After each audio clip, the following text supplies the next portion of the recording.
Well, hello everyone. It's been a few weeks, I think, since we've done one of our updates. And I guess the question is, are first-time buyers essentially screwed, or have they waited too long, or have they missed out? And I don't think so, but I think we do have a market that's kind of changing in an interesting way. Obviously, tomorrow, September 17th, the Federal Reserve will come out and decide whether they're going to drop interest rates or not on that Fed funds rate. I think the market has already incorporated a lot of that in it. But let's go ahead and we're going to run through our stats and get started. Let's do it.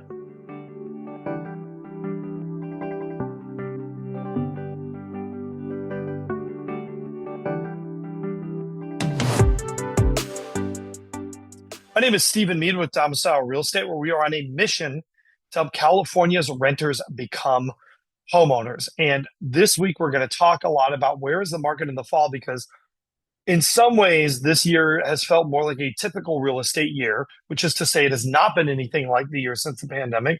But in other ways, our timing has been very odd. And I think a lot of that has been dictated by where people think the Federal Reserve is and what the economy is doing. And I've kind of got some evidence to talk about that and why we're seeing, again, our market is shifting a little bit this time in a direction I think that is a little bit more competitive. Let's go ahead and bring up our stats and we will go from there. So if we're taking a look here, what you're seeing is our entry-level home prices, and we see a bit of a rebound on that entry-level single-family home, but really not out of the zone. If you look at this, we've really been hovering in kind of the same zone. Things were a little weak, but now they've gotten better. Same thing with condos. Probably not a huge amount of news here. Our monthly payment has rebounded again a little bit, but because of these lower interest rates, you'll notice, especially for this entry-level single-family home, this $6,446, that is really not a high number when you start looking back through the rest of the points of the year. And also, it's not really a huge and high number either when you look back, even where we were, in say 2024, like right about this time last year. Yeah, it's a couple $100 a month higher, but I think after you factor in inflation, that's really not very much of a change. Our minimum household income required, again, that's just under $158,000 for that entry-level single-family home, and just over $104,000 for our entry-level condo. Again, we've really been treading in that same range, plus or minus maybe $10,000. So not a huge amount of difference on these over the past year. This one is one that I find really interesting, right? So if we go back and we see after Labor Day weekend, we did see that absorption rate jump up. It has come back down a little bit. I mean, we're still, for those entry-level single-family homes, excuse me, you'll see we are still at 76%. That really is actually a pretty high number. That looks a lot more like the kind of absorption rates we were seeing earlier this year in that spring timeframe. And really the same thing here if we're looking at that entry-level single-family condo. So, these are definitely higher than the absorption rates we've been seeing, right, over that July and August timeframe. If you look at total inventory, this is the one that I think really is worth looking at. You'll notice we've seen a pretty big reduction in that inventory, and that's not something really where we were at last year. We were still in the straight part of that line, not diving for lower inventory. We're seeing that be chipped away.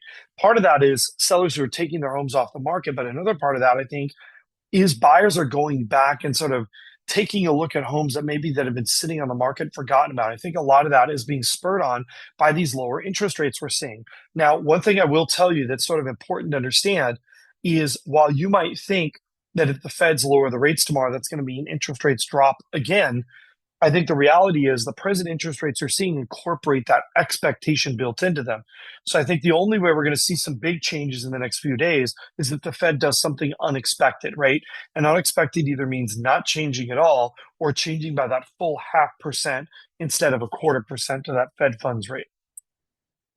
If we look at our percent still active, these numbers are pretty steady, but actually still a little bit better than they have been in the last fall. Again, this is a sign things are a little more competitive, a little bit more activity. And then this is probably the big chart. And I think this tells you a lot about what's going on. If we look at our condos here in the red line, I mean, at one point we had 20 weeks of condo inventory. Right now, that's only about 15 weeks, right? That's a really big adjustment of relative inventory. right? Meaning if nothing new came on the market, how fast before we ran out of houses? If you look at our entry level single family home, that tells another story, right? We're 9.31 weeks, whereas we peaked at 11.